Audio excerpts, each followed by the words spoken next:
मोदी ते अमित शाह की जिहड़ी जोड़ी है, इन्हां दे काम करन दा स्टाइल ही वखरा। उपरों जोगी जुड़ गए,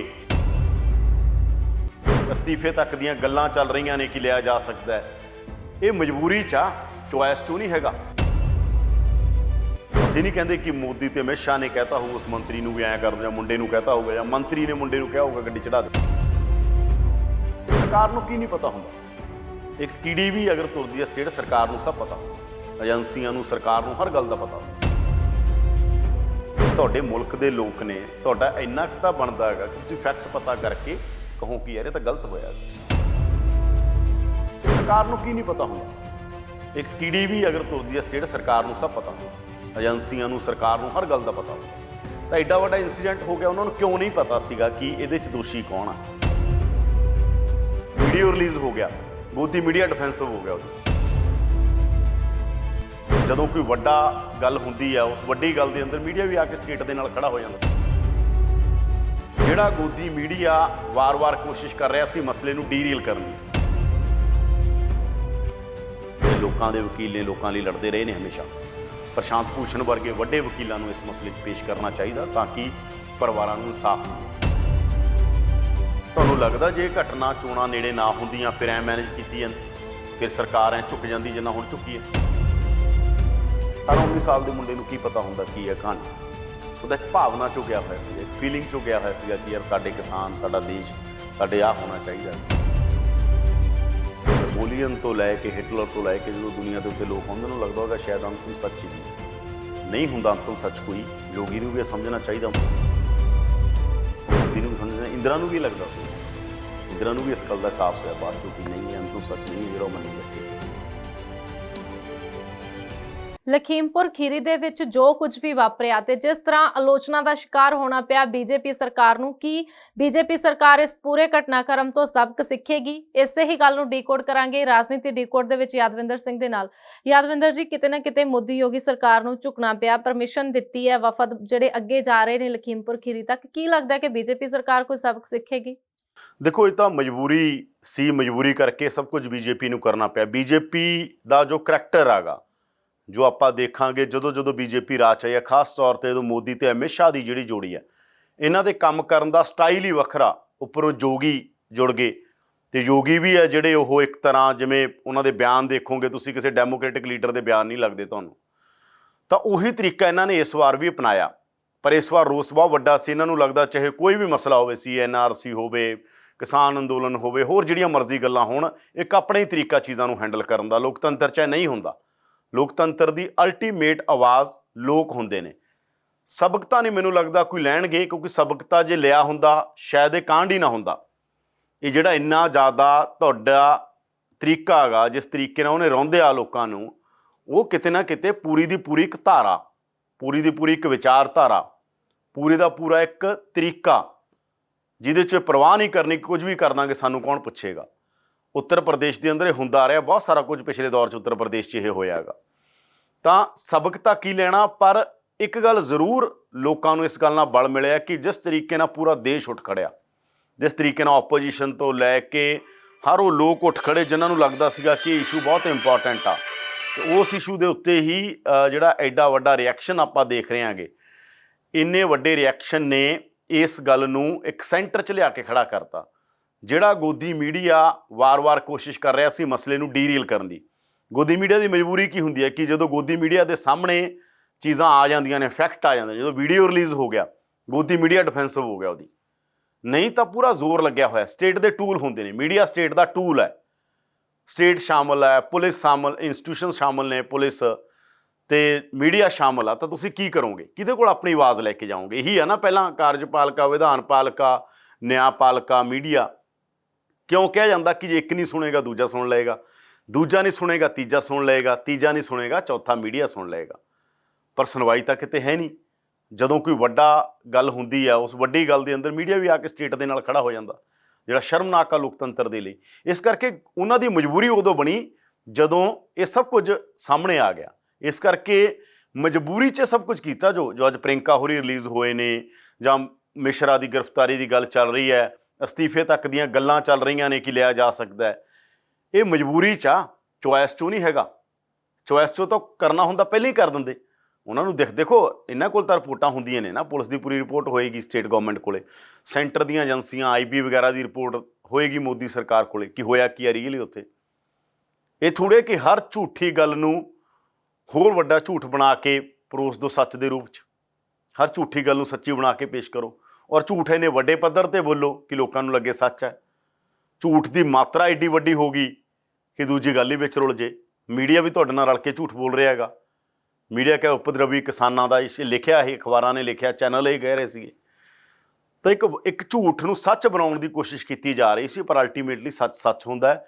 ਲੋਕਾਂ ਦੇ ਸਾਹਮਣੇ ਆਇਆ, ਸਾਰਾ ਦੇਸ਼ ਉੱਠ ਕੇ ਖੜਾ ਹੋ ਗਿਆ, ਜਿਹਦੇ 'ਚੋਂ ਮੈਂ ਕਹੂੰਗਾ ਕਿ ਜਿਹੜੇ ਵੀ ਲੋਕ ਉੱਥੇ ਗੜਬੜ ਕਰ ਰਹੇ, ਚਾਹੇ ਉਹ ਲੀਡਰ ਸੀ ਜਿਹੜਾ ਮੰਤਰੀ ਹੈਗਾ, ਚਾਹੇ ਉਹਦਾ ਮੁੰਡਾ, ਚਾਹੇ ਪੁਲਿਸ ਪ੍ਰਸ਼ਾਸਨ, ਚਾਹੇ ਮੀਡੀਆ ਸੀ, ਉਹਨਾਂ ਦੀ ਮੂੰਹ ਦੀ ਖਾਣੀ ਪਈ ਆ ਉਹਨਾਂ ਨੂੰ, ਜਿਹੜੇ ਵੀ ਜਾਣਬੁੱਝ ਕੇ ਇਸ ਨੈਰੇਟਿਵ ਨੂੰ ਰੋਂਗ ਦਿਖਾ ਰਹੇ ਸੀ, ਜਿਹੜੇ ਇਸ ਨੂੰ ਗਲਤ ਤਰੀਕੇ ਨਾਲ ਪੇਸ਼ ਕਰ ਰਹੇ ਸੀ, ਉਹਨਾਂ ਦੇ ਮੂੰਹ ਦੇ ਉੱਤੇ ਵੀ ਇੱਕ ਚਪੇੜ ਹੈ।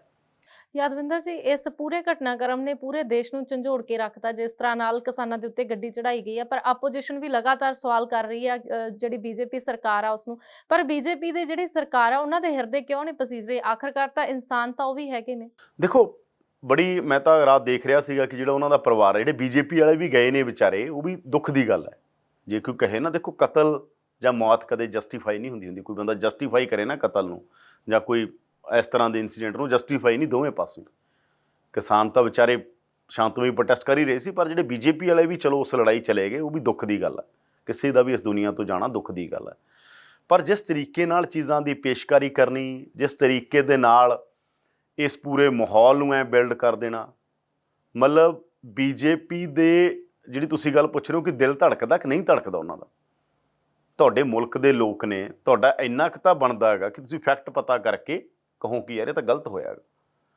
ਅਸੀਂ ਨਹੀਂ ਕਹਿੰਦੇ ਕਿ ਮੋਦੀ ਤੇ ਅਮਿਤ ਸ਼ਾਹ ਨੇ ਕਹਿਤਾ ਹੋਊ ਉਸ ਮੰਤਰੀ ਨੂੰ ਵੀ ਐਂ ਕਰ ਦਿਓ, ਜਾਂ ਮੁੰਡੇ ਨੂੰ ਕਹਿਤਾ ਹੋਊਗਾ, ਜਾਂ ਮੰਤਰੀ ਨੇ ਮੁੰਡੇ ਨੂੰ ਕਿਹਾ ਹੋਊਗਾ ਗੱਡੀ ਚੜਾ ਦੇ।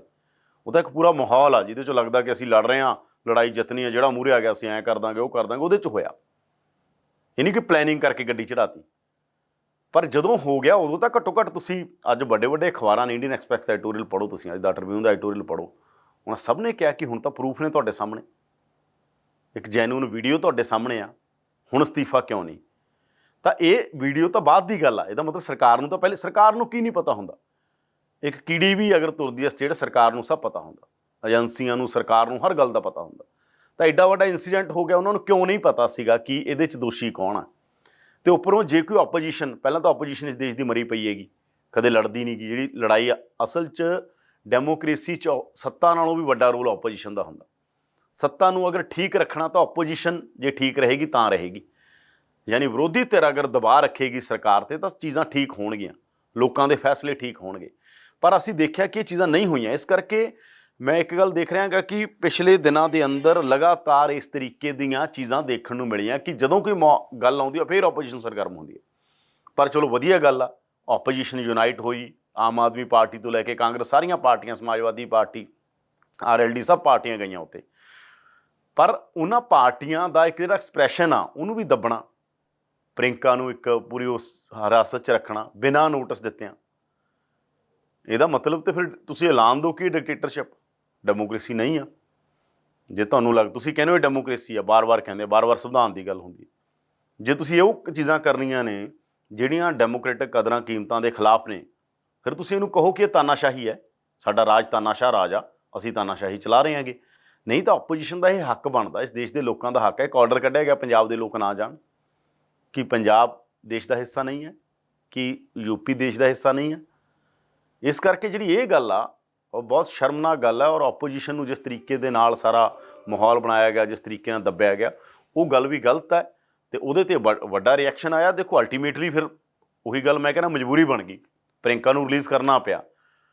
ਤਾਂ ਆਪੋਜੀਸ਼ਨ ਨੂੰ ਇਹ ਸਿੱਖਣ ਦੀ ਲੋੜ ਆ, ਵਿਰੋਧੀ ਧਿਰ ਨੂੰ ਇਹ ਸਿੱਖਣ ਦੀ ਲੋੜ ਆ ਕਿ ਇਹ ਸਰਕਾਰ ਇੱਕ ਡਿਫਰੈਂਟ ਤਰ੍ਹਾਂ ਦੀ ਸਰਕਾਰ ਹੈ, ਪਿਛਲੀਆਂ ਸਰਕਾਰਾਂ ਵਰਗੀ ਸਰਕਾਰ ਨਹੀਂ ਆ। ਅਤੇ ਸਰਕਾਰਾਂ ਦੇਸ਼ ਨਹੀਂ ਹੁੰਦੀਆਂ, ਲੋਕਾਂ ਨੂੰ ਵੀ ਸਿੱਖਣਾ ਪਏਗਾ। ਸਰਕਾਰਾਂ ਦੇਸ਼ ਨਹੀਂ ਹੁੰਦੀਆਂ, ਦੇਸ਼ ਕੋਈ ਹੋਰ ਚੀਜ਼ ਆ, ਸਰਕਾਰ ਕੋਈ ਹੋਰ ਚੀਜ਼ ਆ, ਲੋਕ ਕੋਈ ਹੋਰ ਚੀਜ਼ ਆ, ਭੂਗੋਲਿਕ ਇੱਕ ਜਿਹੜੀ ਲਕੀਰ ਆ ਦੇਸ਼ ਦੀ ਉਹ ਇੱਕ ਹੋਰ ਚੀਜ਼ ਆ। ਲੋਕ ਅਲਟੀਮੇਟਲੀ ਖੁਸ਼ ਹੈਗਾ ਜਾਂ ਨਹੀਂ ਹੈਗੇ, ਇਹ ਸਭ ਤੋਂ ਵੱਡਾ ਸਵਾਲ ਆ। ਇਸ ਕਰਕੇ ਜ਼ਰੂਰੀ ਹੈ ਸਾਰੀ ਗੱਲ ਦੇ ਉੱਤੇ ਇੱਕ ਵੱਡਾ ਮੰਥਨ ਕਰਨ ਦੀ ਆਪੋਜੀਸ਼ਨ ਨੂੰ ਵੀ ਸਿੱਖਣ ਦੀ ਲੋੜ ਆ, ਵਿਰੋਧੀ ਧਿਰ ਨੂੰ ਸਿੱਖਣ ਦੀ ਲੋੜ ਆ ਕਿ ਵਾਕਈ ਲੋਕਾਂ ਦੇ ਮਸਲੇ ਚੁੱਕਣੇ। ਵਿਰੋਧੀ ਧਿਰ ਕਾਹਦੇ ਲਈ ਹੈ? ਲੋਕਾਂ ਦੇ ਇਸ਼ੂਜ਼ ਚੁੱਕਣ ਲਈ। ਉਹਦੇ 'ਚ ਮਜਬੂਰੀ 'ਚੋਂ ਨਾ ਜਾਓ। ਤੈਅ ਕਰੋ ਕਿ ਇਸ ਦੇਸ਼ ਦੇ ਅੰਦਰ ਲੋਕਤੰਤਰ ਕਿਵੇਂ ਬਚੇਗਾ, ਲੋਕਤੰਤਰ ਦੀ ਲੜਾਈ ਕਿਵੇਂ ਰਹੇਗੀ। ਲੋਕਤੰਤਰੀ ਕਦਰਾਂ ਕੀਮਤਾਂ ਨੂੰ ਬਚਾਉਣਾ ਵਿਰੋਧੀ ਧਿਰ ਦਾ ਕੰਮ ਆ। ਉਹ ਲੜਾਈ ਉਹਨਾਂ ਨੂੰ ਲੜਨੀ ਚਾਹੀਦੀ ਹੈ। ਯਾਦਵਿੰਦਰ ਜੀ, ਸਰਕਾਰ ਹੁਣ ਇਹ ਕਹਿ ਰਹੀ ਹੈ ਕਿ ਅਸੀਂ ਜਾਂਚ ਹੈ ਜਿਹੜੀ ਤੇਜ਼ ਕਰ ਦਿੱਤੀ ਹੈ, 1 ਮੈਂਬਰੀ ਨਿਆਂਇਕ ਜਾਂਚ ਕਮੇਟੀ ਵੀ ਬਣਾਈ ਹੈ, ਪਰ ਕੀ ਲੱਗਦਾ ਕਿ ਇਨਸਾਫ ਹੋਏਗਾ? ਦੇਖੋ, ਇੱਕ ਜਿਹੜਾ ਪਾਤਰ ਦਾ ਸ਼ੇਰ ਹੈ, ਇਸ ਅਦਾਲਤ 'ਚ ਬੰਦੇ ਬਿਰਖ ਹੋ ਗਏ, ਫੈਸਲੇ ਸੁਣਦਿਆਂ ਸੁੱਕ ਗਏ, ਆਖੋ ਉਹਨਾਂ ਨੂੰ ਆਪਣੇ ਘਰੇ ਜਾਣ ਲਈ, ਉਹ ਕਦੋਂ ਤੱਕ ਇੱਥੇ ਖੜੇ ਰਹਿਣਗੇ। ਅਦਾਲਤਾਂ ਸਾਡੀਆਂ ਬਹੁਤ ਸਲੋ ਨੇ, ਸਾਡੇ ਜੁਡੀਸ਼ੀਅਲ ਰਿਫਾਰਮ ਦੀ ਲੋੜ ਆ। ਹੁਣ ਇਹੋ ਜਿਹੇ ਕੇਸ ਦੇ ਅੰਦਰ ਇੱਕ ਫਾਸਟ ਟਰੈਕ ਕੋਰਟ ਦੀ ਲੋੜ ਆ। ਇੱਕ ਆਮ ਕੇਸ ਨਹੀਂ ਹੈਗਾ। ਇੱਥੇ ਇਨਸਾਫ ਜਲਦੀ ਤੋਂ ਜਲਦੀ ਹੋਣਾ ਚਾਹੀਦਾ। ਮਾਵਾਂ ਭੈਣਾਂ ਜਿਹੜੀਆਂ ਰੋ ਰਹੀਆਂ ਸੀ, ਉਹਨਾਂ ਦੇ ਦੇਖੋ ਕਿਸ ਤਰੀਕੇ ਦੇ ਨਾਲ 18 19 ਸਾਲ ਦੇ ਉਹਨਾਂ ਦੇ ਪੁੱਤ ਚਲੇ ਗਏ। ਤਾਂ ਇਹਦੇ 'ਚ ਇਹ ਨਹੀਂਗਾ ਕਿ ਅਦਾਲਤ 'ਚ ਪਾ ਕੇ ਮਾਮਲਾ ਮੁੜ ਕੇ ਪਿਆ ਰਵੇ। ਨਿਆਂਇਕ ਜਾਂਚ ਕਮੇਟੀ ਬਣਾਤੀ, ਇੱਕ ਉਹ ਕੀ ਹੁੰਦਾ ਕਮਿਸ਼ਨ, ਤੇ ਜਦੋਂ ਕਮੇਟੀਆਂ ਬਣ ਜਾਂਦੀਆਂ ਉਹਦੇ 'ਚੋਂ ਫਿਰ ਇਹੀ ਹੁੰਦਾ ਡਿਲੇ ਤੇ ਡਿਲੇ। ਰਿਪੋਰਟ ਆਏਗੀ ਕਿਹਦੇ ਕੋਲ ਜਾਏਗੀ? ਸਰਕਾਰ ਕੋਲੇ। ਕਮਿਸ਼ਨ ਦੀ ਰਿਪੋਰਟ ਕਿਹਦੇ ਕੋਲ ਜਾਏਗੀ? ਜਿਹੜੀ ਜਾਂਚ ਹੋਏਗੀ ਉਹ ਸਰਕਾਰ ਕੋਲੇ ਹੋਏਗੀ। ਸਰਕਾਰ ਉਹ ਬੈਠੀ ਰਹੇਗੀ, ਸਰਕਾਰ ਰਿਪੋਰਟ ਦੱਬ ਕੇ ਬੈਠ ਜਾਂਦੀ ਹੈ, ਰਿਪੋਰਟ ਬਾਹਰ ਨਹੀਂ ਆਉਂਦੀ। ਅਸੀਂ ਪੰਜਾਬ 'ਚ ਵੀ ਦੇਖਿਆ, ਇਹ ਹੋਰ ਥਾਵਾਂ ਦੇ ਉੱਤੇ ਵੀ ਦੇਖਿਆ। ਇਸ ਕਰਕੇ ਜ਼ਰੂਰੀ ਇਹ ਹੈ ਕਿ ਫਾਸਟ ਟਰੈਕ ਕੋਰਟ ਦੇ ਅੰਦਰ ਇਹ ਮਾਮਲਾ ਚੱਲੇ, ਔਰ ਪਾਰਟੀਆਂ ਨੂੰ ਵੀ ਚਾਹੀਦਾ, ਔਰ ਇਨਸਾਫ ਪਸੰਦ ਲੋਕਾਂ ਨੂੰ ਚਾਹੀਦਾ ਕਿ ਕਿਸਾਨਾਂ ਦੀ ਧਿਰ ਵੱਲੋਂ ਬਿਹਤਰ ਤੋਂ ਬਿਹਤਰ ਵਕੀਲ ਆ ਜਿਹੜੇ ਦੇਸ਼ ਦੇ ਪੇਸ਼ ਕੀਤੇ ਜਾਣ। ਪ੍ਰਸ਼ਾਂਤ ਭੂਸ਼ਣ ਵਰਗੇ ਵਕੀਲ ਨੇ, ਜਿਹੜੇ ਟੌਪ ਦੇ ਵਕੀਲ ਨੇ, ਜਿਹੜੇ ਲੋਕਾਂ ਦੇ ਵਕੀਲ ਨੇ, ਲੋਕਾਂ ਲਈ ਲੜਦੇ ਰਹੇ ਨੇ ਹਮੇਸ਼ਾ। ਪ੍ਰਸ਼ਾਂਤ ਭੂਸ਼ਣ ਵਰਗੇ ਵੱਡੇ ਵਕੀਲਾਂ ਨੂੰ ਇਸ ਮਸਲੇ 'ਚ ਪੇਸ਼ ਕਰਨਾ ਚਾਹੀਦਾ ਤਾਂ ਕਿ ਪਰਿਵਾਰਾਂ ਨੂੰ ਇਨਸਾਫ ਮਿਲੇ। ਇਹ ਨਾ ਹੋਵੇ ਕਿ ਹੋਰ ਨਿਰਾਸ਼ਾ ਪੈਦਾ ਹੋਵੇ। ਇੱਕ ਤਾਂ ਉਹਨਾਂ ਦੇ ਪਰਿਵਾਰ ਚਲੇ ਗਏ, ਦੂਸਰਾ ਉੱਪਰੋਂ ਇਸ ਤਰੀਕੇ ਦਾ ਮਾਹੌਲ ਹੋਏਗਾ ਕਿ ਉਹ ਅਦਾਲਤਾਂ 'ਚ ਗਵਾਹੀਆਂ ਦਿੰਦੇ ਰੁਲ ਜਾਣ। ਇਸ ਕਰਕੇ ਕਮਿਸ਼ਨ, ਕਮੇਟੀਆਂ, ਇਹ ਸਾਰੀਆਂ ਇਹ ਰੋਲਣ ਲਈ ਹੁੰਦੀਆਂ ਨੇ ਚੀਜ਼ਾਂ। ਅਦਾਲਤਾਂ ਦੇ ਅੰਦਰ ਬਹੁਤ ਬੁਰਾ ਹਾਲ ਆ। ਸਾਡੇ ਜਿਹੜਾ ਜੁਡੀਸ਼ੀਅਲ ਸਿਸਟਮ ਆ ਉਹ ਤਾਂ ਬਹੁਤ ਬੁਰਾ ਹਾਲ ਆ, ਉਹਦਾ ਬਹੁਤ ਸਲੋ ਆ। ਉਹ ਇੰਨੇ ਜ਼ਿਆਦਾ ਕੇਸ ਨੇ ਅਦਾਲਤਾਂ ਦੇ ਅੰਦਰ ਕਿ ਪੈਂਡਿੰਗ ਹੀ ਪੈ ਰਹਿੰਦੀਆਂ ਚੀਜ਼ਾਂ, ਪੇਸ਼ੀਆਂ ਤੇ ਪੇਸ਼ੀਆਂ ਪੈਂਦੀਆਂ ਰਹਿੰਦੀਆਂ ਨੇ, ਇਨਸਾਫ ਨਹੀਂ ਹੁੰਦਾ। ਇਸ ਕਰਕੇ ਇਹ ਨਹੀਂ ਹੈਗਾ ਕਿ ਇਨਸਾਫ, ਅਸੀਂ ਨਹੀਂ ਕਹਿੰਦੇ ਨਹੀਂ ਹੋਊਗਾ, ਇਨਸਾਫ ਹੋਏ, ਅਦਾਲਤ ਇਨਸਾਫ ਦੇਗੀ ਪਰਿਵਾਰ ਨੂੰ, ਪਰ ਵਕੀਲ ਵੀ ਉੱਥੇ ਚੰਗੇ ਡਿਫੈਂਡ ਕਰਨ ਵਾਲੇ ਚਾਹੀਦੇ ਨੇ। ਜਥੇਬੰਦੀਆਂ ਨੂੰ ਵੀ ਚਾਹੀਦਾ ਕਿ ਪਰਿਵਾਰ ਦੀ ਡਟ ਕੇ ਸਪੋਰਟ ਕਰ ਵੀ ਰਹੀਆਂ ਨੇ, ਔਰ ਨਾਲ ਦੀ ਨਾਲ ਕੋਈ ਉੱਚ ਕੋਟੀ ਦਾ ਜਿਹੜਾ ਵਕੀਲ ਆ, ਟੌਪ ਦਾ ਵਕੀਲ ਆ ਜਿਹੜਾ, ਉਹ ਇਸ ਮਸਲੇ 'ਚ ਪੇਸ਼ ਹੋਵੇ। ਅਤੇ ਸਰਕਾਰ ਦੇ ਵਕੀਲ ਵੀ ਉੱਥੇ, ਸਰਕਾਰ ਆਪਣੇ ਵਕੀਲ ਰੱਖੇਗੀ ਜਾਂ ਬਹੁਤ ਸਾਰਾ ਉਹ ਹੁੰਦਾ ਗਾ ਦੂਜਾ ਪੱਖ ਵੀ, ਉਹ ਵੀ ਕਰਨਗੇ, ਮੰਤਰੀ ਵੀ ਆਪਣੇ ਵਕੀਲ ਕਰਨਗੇ। ਤਾਂ ਲੀਗਲ ਸਿਸਟਮ ਦੇ ਅੰਦਰ ਲੀਗਲੀ ਹੀ ਚੱਲਣਾ ਹੁੰਦਾ। ਤੁਸੀਂ ਸੱਚੇ ਕਿੰਨੇ ਹੋ, ਝੂਠੇ ਕਿੰਨੇ ਹੋ, ਇਹ ਫੈਕਟ ਦੇ ਉੱਤੇ ਖੜਾ ਹੁੰਦਾ। ਇਸ ਕਰਕੇ ਅਦਾਲਤਾਂ ਨੂੰ ਫਾਸਟ ਟਰੈਕ ਕੋਰਟ 'ਚ ਮਾਮਲਾ ਚੱਲਣਾ ਚਾਹੀਦਾ, ਜਲਦੀ ਤੋਂ ਜਲਦੀ ਦਾ ਇਨਸਾਫ। ਇਹ ਨਹੀਂਗਾ ਕਿ 10 ਸਾਲ ਇਸ ਨੂੰ ਲੱਗ ਜਾਂਦੇ, 10 15 ਸਾਲ ਸਾਡੇ ਕੇਸਾਂ ਨੂੰ ਲੱਗ ਜਾਂਦੇ ਨੇ। ਇਸ ਕਰਕੇ ਜ਼ਰੂਰੀ ਹੈ ਕਿ ਇਹ 'ਚ ਇਨਸਾਫ ਹੋਵੇ ਅਤੇ ਸਾਰੀਆਂ ਇਨਸਾਫ ਪਸੰਦ ਧਿਰਾਂ ਨੂੰ ਇਸ ਮੌਕੇ ਕਾਨੂੰਨੀ ਤੌਰ ਦੇ ਉੱਤੇ ਵੀ ਦੇਖੋ, ਇਹ ਨਹੀਂ ਹੁੰਦਾ ਵੀ ਕਾਨੂੰਨੀ ਪੱਖ ਬੜਾ ਇੰਪੋਰਟੈਂਟ ਹੁੰਦਾ। ਕਾਨੂੰਨ ਦੀ ਲੜਾਈ ਤੁਸੀਂ ਕਿਵੇਂ ਲੜਦੇ ਹੋ ਬੜੀ ਇੰਪੋਰਟੈਂਟ ਹੁੰਦੀ ਹੈ। ਉੱਥੇ ਨਹੀਂ ਹੁੰਦਾ ਗਾ ਕਿ ਤੁਸੀਂ ਠੀਕ ਹੋ ਜਾਂ ਗਲਤ ਹੋ, ਅਤੇ ਫੈਕਟ ਨੇ ਗਲਤ ਤੇ ਠੀਕ ਕਰਨੀਆਂ ਚਾਹੀਦੀਆਂ। ਇਸ ਕਰਕੇ ਜ਼ਰੂਰੀ ਹੈ ਕਿ ਵਕੀਲਾਂ ਦਾ ਇੱਕ ਵੱਡਾ ਪੈਨਲ ਸੰਯੁਕਤ ਮੋਰਚਾ ਦੇਵੇ ਉਹਨਾਂ ਨੂੰ। ਜ਼ਰੂਰੀ ਹੈ ਕਿ ਵੱਡੇ ਵਕੀਲ ਦੇਸ਼ ਦੇ ਜਾ ਕੇ ਉਹਨਾਂ ਲਈ ਪੇਸ਼ ਹੋਣ। ਯਾਦਵਿੰਦਰ ਜੀ, ਯੋਗੀ ਆਦਿੱਤਿਆਨਾਥ ਦੀ ਗੱਲ ਕਰੀਏ ਤਾਂ ਉਹਨਾਂ ਦਾ ਇੱਕ ਆਪਦਾ ਰਸੂਖ ਰਿਹਾ, ਯੂਪੀ ਦੇ ਵਿੱਚ ਇੱਕ ਆਪਦਾ ਦਬਦਬਾ ਰਿਹਾ, ਪਰ ਜਿਵੇਂ ਕਹਿੰਦੇ ਆ ਵੀ ਕਿਸੇ ਨੂੰ ਇੰਨਾ ਨਾ ਡਰਾਓ ਵੀ ਡਰ ਹੀ ਖਤਮ ਹੋ ਜਾਏ। ਕੀ ਲੱਗਦਾ ਵੀ ਇਸ ਘਟਨਾ ਤੋਂ ਬਾਅਦ ਉਹਨਾਂ ਦਾ ਉਹ ਦਬਦਬਾ, ਉਹ ਡਰ ਕਿਤੇ ਨਾ ਕਿਤੇ ਟੁੱਟ ਰਿਹਾ? ਲੋਕ ਦੇਖੋ, ਚੋਣਾਂ ਸਿਰ ਤੇ ਨੇ, ਇਸੇ ਕਰਕੇ ਤਾਂ ਸਾਰਾ ਕੁਝ ਹੋ ਰਿਹਾ। ਤੁਹਾਨੂੰ ਲੱਗਦਾ ਜੇ ਇਹ ਘਟਨਾ ਚੋਣਾਂ ਨੇੜੇ ਨਾ ਹੁੰਦੀਆਂ ਫਿਰ ਐਂ ਮੈਨੇਜ ਕੀਤੀ ਜਾਂਦੀ, ਫਿਰ ਸਰਕਾਰ ਐਂ ਝੁਕ ਜਾਂਦੀ ਜਿੰਨਾ ਹੁਣ ਝੁਕੀ ਹੈ, ਫਿਰ FIR ਹੋ ਜਾਂਦੀ ਉਹਦੇ ਮੁੰਡੇ ਤੇ? ਨਹੀਂ ਹੋਣੀ ਸੀ। ਤੁਸੀਂ ਪਿਛਲੇ ਮਾਮਲੇ ਕੱਢ ਕੇ ਦੇਖ ਲਓ, ਯੂਪੀ ਦੇ ਕਿਸੇ ਮਾਮਲੇ ਦੇ ਅੰਦਰ ਕਾਰਵਾਈ ਨਹੀਂ ਕਰਦੀ ਯੋਗੀ ਸਰਕਾਰ। ਇਸ ਕਰਕੇ ਹੁਣ ਤਾਂ ਇਲੈਕਸ਼ਨਾਂ ਸਿਰ ਤੇ ਨੇ, ਤਾਂ ਮਾਹੌਲ ਜਿਸ ਤਰ੍ਹਾਂ ਦਾ ਬਣ ਰਿਹਾ, ਇਹਦਾ ਖਮਿਆਜ਼ਾ ਭੁਗਤਣਾ ਪਏਗਾ ਯੋਗੀ ਸਰਕਾਰ ਨੂੰ।